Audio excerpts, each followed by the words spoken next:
Hey, what's up, guys? Welcome back to Grape Choice Wine Reviews. This is episode 4 of the show. I just want to take a quick moment to thank everybody that's been watching, that's been commenting, that's been liking, that's been sharing. I really appreciate you guys, and I appreciate you taking the time to watch the show and all your feedback, so please keep it up. Today we're finally getting into some white wines. It's in the middle of August. It's getting pretty hot. It's an oven right now where I'm at, so this is going to be nice and refreshing. The goal here was to taste some wines that were not Chardonnay, because that's all you see when you go to the supermarket. We'll talk about that later. But so we're doing some crushable, easy drinking white wines that you can find in the supermarket. These are also wines that I might refer to as leaning towards the neutral side, meaning that they're not super expressive, they're not super intense out of the glass, like, for example, a Sauvion Blanc or a Riesling or a Viognier or something like this. So we're trying to taste wines that are neutral, aka not very expressive and not any Chardonnay or oak-influenced wines, right? So before we get into these also, maybe I'll just take a moment, like I did in the last episode with red wines, and I want to tell you guys how I would approach tasting white wine. So in my mind, there's 4 things that influence how a white wine tastes, right? One is going to be lees contact. So during the process of fermentation, yeast eat sugars to convert into alcohol, right, and CO2. In that process, the yeast die out, okay, and they form what are called lees, where a lot of times during fermentation, winemakers will allow the grape juice to sit in contact with those lees, right? When they do that, it'll add character to the wine. Think of like a stale beer when you stick your nose into the glass. That's kind of the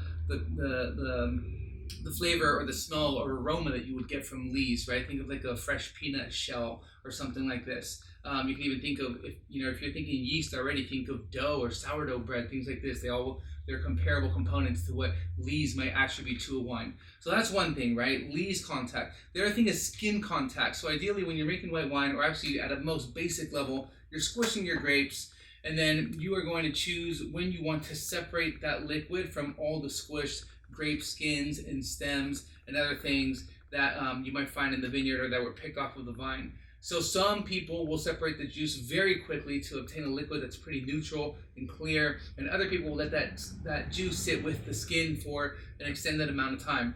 If you let it sit for a long amount of time, you actually get orange wine and some of these wines that have a lot of color to them. A lot of times you're getting that color through contact with the pressed skins that are left in your fermentation tank. So that'll have a lot to do with it. Also, when you let the juice sit with the skins, you're going to add a lot of texture to the wine. You can even get this kind of like grape tannin that'll exist in white wine, which you don't get often, but you'll get it if you allow this extended skin contact, right? Sweetness in a wine. Is the wine dry or sweet? So the winemaker actually has a lot of control over this. You can ferment the wine fully to a very dry level, or stop the fermentation to allow for some residual sugar. So that's actually a winemaking style that can affect the wine. And then last but not least, the 4th one is the vessel in which your wine is going to be aged. So it's either going to be a stainless steel tank more traditionally, or you can age that white wine in oak, which if you do so, the oak is going to impart flavors into the wine, right? So a lot of Chardonnay is very adaptable to oak, and it likes to be aged in oak. That's why a lot of people do it. A lot of Chardonnay isn't. This is like the classic example of Chablis, where it's very clean and neutral and stainless steel driven, and all about the minerality and finesse and elegance of the wine. A lot of Chardonnay, though, will be aged in oak barrels. So when you have a brand new oak barrel and you put Chardonnay juice into that barrel, you're going to attribute a lot of oak characteristics in the form of vanilla, butterscotch, toffee, caramel, butter popcorn, things like this that really stand out on the brand in a big oaky Chardonnay. So that's just something to think about, right? Those are the 4 main things that I think will influence how a wine tastes. Now, super quickly, how to describe white wine. So we did the same thing last week or the last show for red wine, right? And it follows a very similar profile. So if you remember, some of the easy acronyms to remember was FEW, right? For fruit, earth, and wood. So for fruit, for white wine, right away, you can think of things like citrus fruits that include, lime, lemon, grapefruit, orange. Lime and lemon, you're probably going to find that in most white wines. Those are the most popular ones. You have tree fruits like apples and pears. You have stone fruits. They're called stone fruits for they have a stone or a pit inside of them. So think like apricots and plums. Those are some of the most classic fruit descriptors. For non-fruit descriptors, tropical fruit. Don't want to forget those because you'll get a lot of those. You have like pineapple, melon, guava, kiwi, papaya, things like this. That can definitely be part of the tropical fruit descriptors. Non-fruit for white wine. Think of things like floral notes. A lot of times you get these like acacia or honeysuckle or like white flowers that come through in these wines. So think about herbal notes like chamomile or arugula, things like this. Vegetal notes are very popular for, in Sauvignon Blanc, right? You'll get this fresh cut grass, jalapeno kind of thing that comes out of that can be considered vegetal. Other things that can be considered in this category, cat pee, right? That for New Zealand Sauvignon Blanc. When somebody told me that, I couldn't get it out of my head. Every time I smell New Zealand Sauvignon Blanc, it brings me a memory of fresh cat pee, which is pretty horrible. Other things like Fruit Loops for Viognier, right? Or what this guy coined in the movie Somme was, when you open up a can of tennis balls, I think he was using that for Riesling. So you can get pretty wacky on some of these descriptors. But these are certainly things that do appear in the wine, and sometimes it's funny to kind of see what you can, which ones you can appreciate and which ones stand out to you. Earth notes for white wine. Some of the most popular ones are chalk and limestone and slate, right? These are some things that can stand out. And then we just talked about it, wood, right? This is a thing that will come out in the form of, if you're getting a new toasted barrel and you're putting white wine into it, a lot of times it's going to impart flavors like vanilla, butterscotch, toffee, right? These are things that can jump out. Those normally are indicators of oak. There isn't any real varietal character in any of these grapes that are going to give out those flavor profiles on their own, right? And then lastly, something to consider when you're describing these wines, a lot of grapes have their own individual varietal character, right? We're dealing with a lot of kind of semi-neutral white wines today, but when we get into things like Viognier, that's incredibly floral, or Riesling that has a ton of tropical and citrus fruit and a lot of floral attributes to it. We'll talk about Sauvignon Blanc that can be incredibly herbal and citrusy and tropical fruit. Those are actually characteristics that come from that grape, that without adding anything to it or without adding oak to it or manipulating the wine, that grape is going to show those characteristics on its own. So once you start to kind of learn some of these characteristics, or varietal character that we call it, for each grape, it makes your wine buying process a lot easier, right? Because then you kind of start to expect certain things in these grapes and in the regions that they come from. So that being said, let's finally start tasting some white wine. We'll use some of the structure that I just went through to kind of break these down and see what we have going on. So the first wine of the evening, Barone Fini. This is Pinot Grigio from Val d'Adige, so from the northern part of Italy. A lot of Pinot Grigio coming out of this area. This wine is 12.5% alcohol, and it was about $12 at the grocery store. I remember this wine because a while ago I had their Merlot, Barone Fini Merlot, and it was fantastic. And it was also super approachable. It was like $12 or something. And I was really blown away by how spicy and how round the fruit character was in the wine also. It was really intricate. And again, for a wine that's $12 and under, I thought it was awesome. So I hadn't had their Pinot Grigio, so I was actually kind of excited to get it and see if it was as tasty as the Merlot was. So right away in the nose, pretty cool expressive nose, very ripe lemon components, not really super floral. There is kind of a slaty minerality to the wine, and there isn't any indicators of oak. There shouldn't be anyway, because this wine was not put into any oak barrels. It's all stainless steel. Let's give it a taste.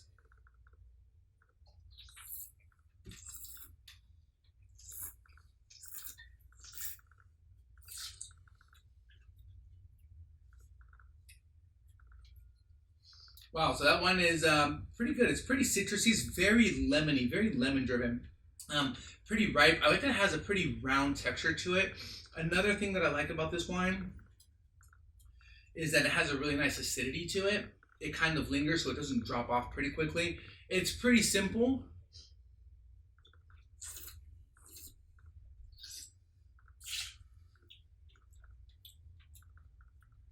There's like a tart lemon component to it as well.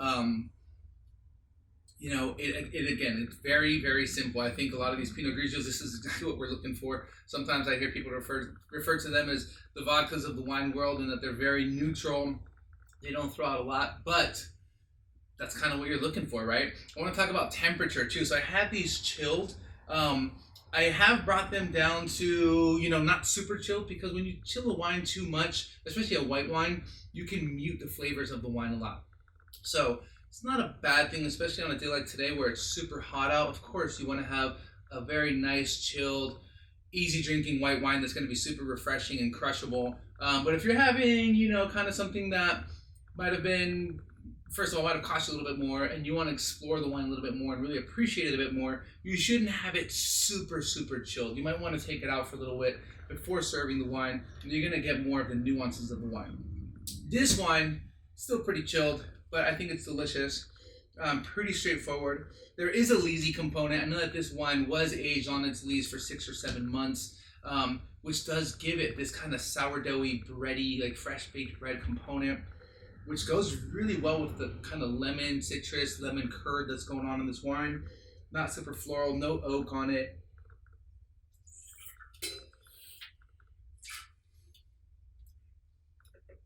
Straightforward. There's kind of like a little bitter finish, but it's not too intense. I think with some cheap white wine, sometimes you do get this kind of bitter nut finish on the end, which I don't really like because it's not really, it doesn't really taste too enjoyable. But this one doesn't have that. I think that's a great wine. I think for what it is, it's pretty straightforward, easy drinking. I think for the Barone Fini, I'm going to give this an 88. I would definitely drink that wine again. They did a pretty good job with this wine. Okay, so this was something cool that I wanted to do. So we have a traditional Pinot Grigio from Italy, from the north of Italy, which is a cooler climate. It should be kind of leaner, lighter, more mineral-driven, and higher acid, coming from an old world cool climate. And then we have a wine from Washington here, from the Columbia Valley. So this is from the Charles Smith lineup. This is their Vino labels, and it's Pinot Grigio, right, from Washington, from Columbia Valley. Should be a warmer climate than the Val d'Adige part of Italy. So I'm thinking that the fruit should be a little bit more expressive, might be a little bit rounder and riper because it's coming from a warmer climate. But let's check it out. Let's see if that actually holds true. So this is a fun little old world versus new world Pinot Grigio side-by-side comparison. This is 12% alcohol, so actually it should be a little bit lighter than the first one. Oh yeah, but on the nose, the fruit is way more expressive. It jumps out. So along with like a baked lemon component, lemon and curd, you're getting this kind of guava and passion fruit, peach and apricot, stone fruit coming out of the wine, which is really cool. Definitely smells like some kind of big like fruit pie.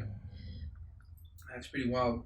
You get more floral components out of it too. There's kind of this subtle jasmine note coming out of it. Not really any earth or wood on the nose.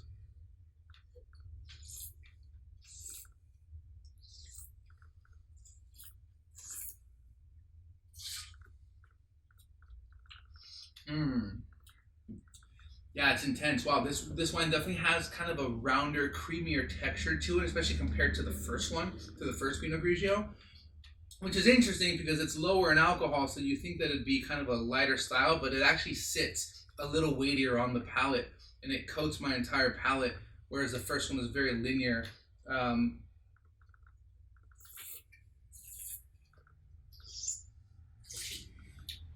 But it's parallel with what you get on the nose. I'm still getting a lot of this kind of apricot and stone fruit component, definitely like a strong peachy component that comes through, paired in with this lemon curd and kind of baked lemon pastry component that's coming in. It's not really leesy like this one, like the first one. And the fruit, the ripeness of fruit sits a little bit longer. So even though this is a dry wine for sure, there's no residual sugar on it, there's a sweetness of fruit that lingers a little bit longer into the finish, which again, I kind of like. Yeah, that's pretty good. So I would give this I'm going to give it an 88. I think it's a pretty well-made wine.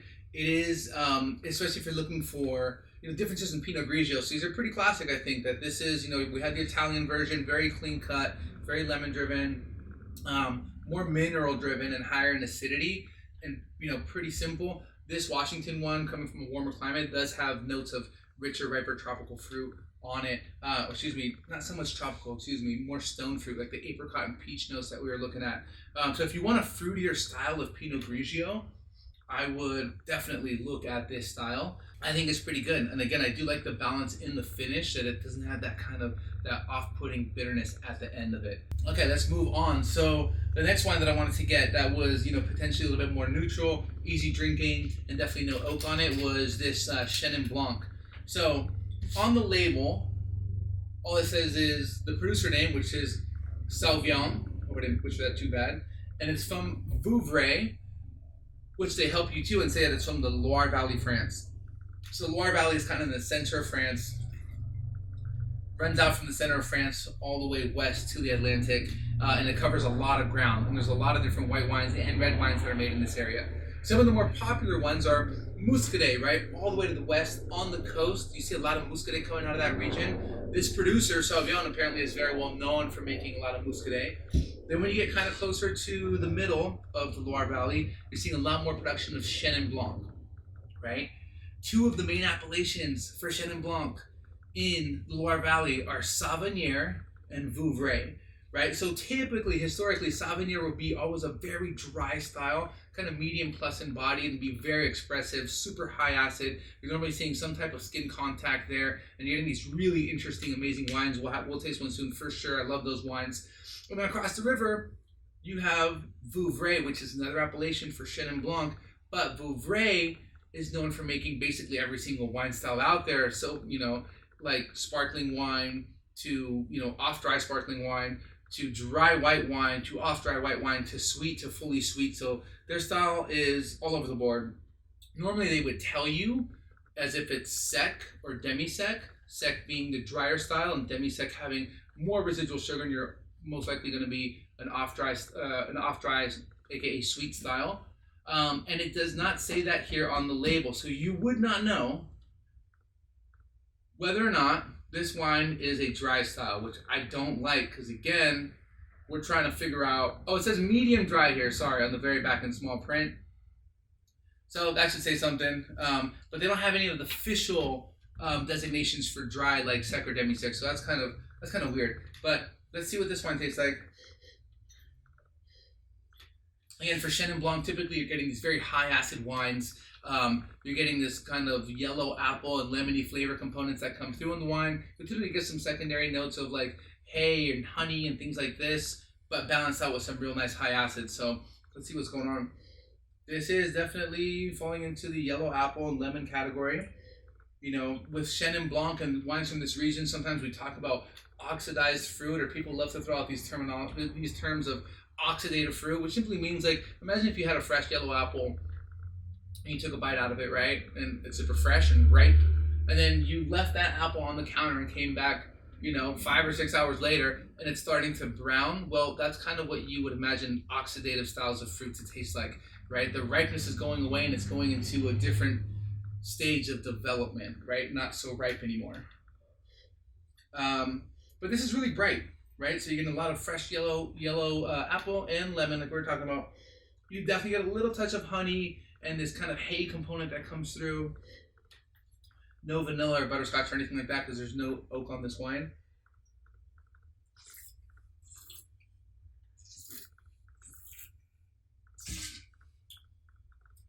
Yeah, so right away, this wine is off dry for sure because you can feel it in the weight of the sugar that's in this wine. There's like a honey component to it that it sticks to your mouth, it sticks to your tongue, makes you salivate a little bit.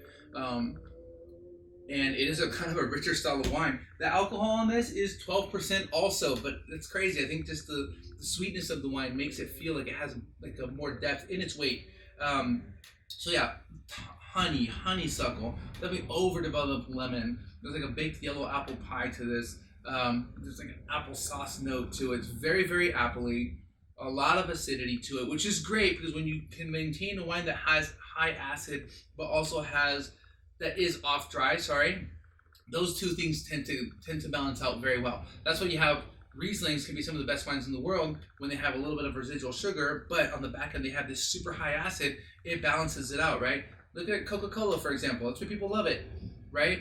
They add a ton of sugar to the beverage, and then they acidify the shit out of it, and you have this super sugary acidic beverage that's refreshing because they have those two components, right? About as far as a naturally made beverage as you can get, but the concept is true nevertheless. So if you can find wines that do have really high acid with a little bit of sugar on them, it's not a bad thing. Those wines are really refreshing and they make really good food wines as well.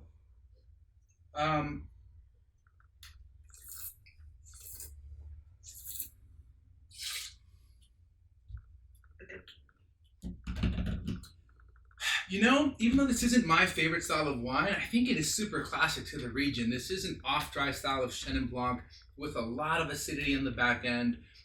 You have these honeyed notes and hay notes. You have this kind of overripe yellow apple and overripe lemon component to the wine with no oak, kind of minerally.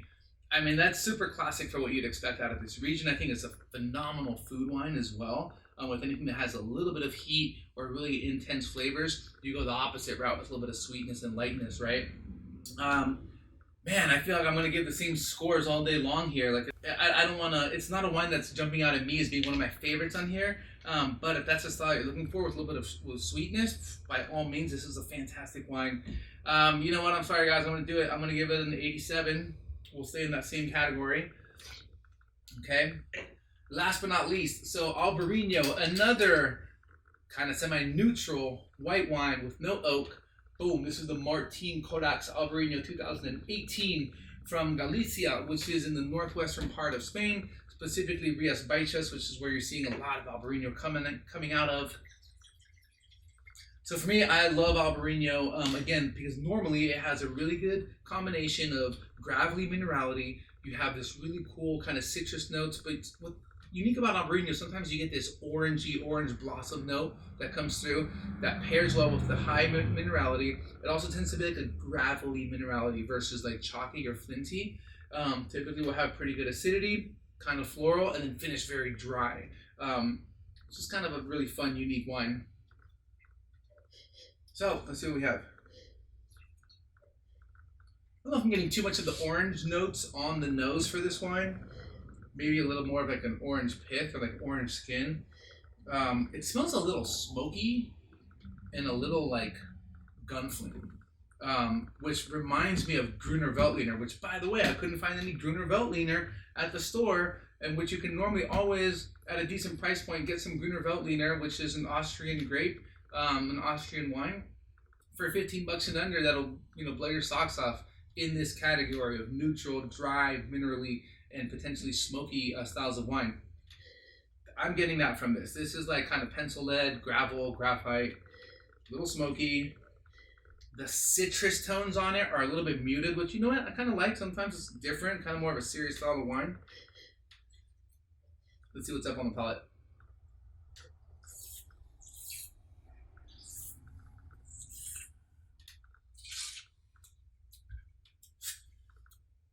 Oh yeah, definitely getting some citrus on the palate. There's also a little bit more heat to it. This is 13%, so it's the highest alcohol wine that we've had today. I can feel it. It's when I can feel the extra degree of heat on it. When you take a big breath after taking a sip of wine, and if you feel it in your chest or in your lungs, you can sometimes feel the alcohol there. It's a little bit more perceptible in that part of your body. This is, let me take another sip.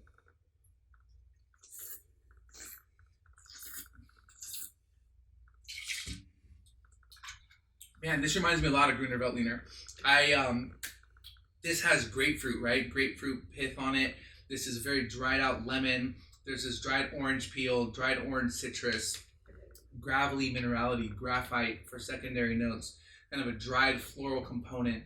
That grapefruit component reminds me a lot of either Sauvignon, of kind of a drier style of Sauvignon Blanc from France or from Gruner Veltliner, which I kind of like. And it has a long minerally finish to it. This is probably the least citrus driven, the driest style that we've tasted today, and definitely the more mineral driven as well.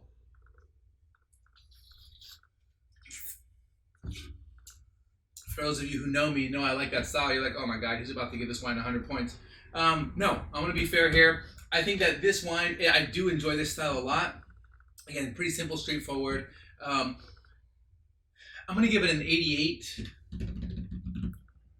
for the style, again, considering the price point that it's at. Oh, what is this wine? This wine is $14.43. So just under 15 bucks. I think it's one of the more expensive wines of the day, actually. Super crushable. I think, again, if you're looking for a drier, mineral-driven style of old world white wine, this is exactly that. Imagine it go incredibly well with some raw seafood, some ceviche, some things like this. That's your go-to for sure. I'm going to give it an 88. I think the wine really delivers in what it's supposed to be. I think it does show varietal character, which is awesome, and we're always looking for that. Yeah, pretty simple, straightforward wine. So, again, guys, I think that, what's the winner here today? Man, these were all 87s. I probably have to say the Martin Codax is the winner here, followed very closely by the Vino Pinot Grigio, if you're looking for that style of wine. But some pretty interesting wines here. They all stood up to the test. I think they're all showing varietal character, which is pretty good. If you guys have any questions on any white wines that you'd like me to taste or explain a little bit further, please let me know. And please, again, do not stop following the show and showing the support. I really appreciate it. We have a lot of interesting things coming up in the works. We have some guests that we're finally going to start bringing on the show, some cooking classes, and some collaborations with some other people too. So I'm pretty pumped on that. I'll keep you in the loop. Thanks again for tuning in, guys. Have a good one.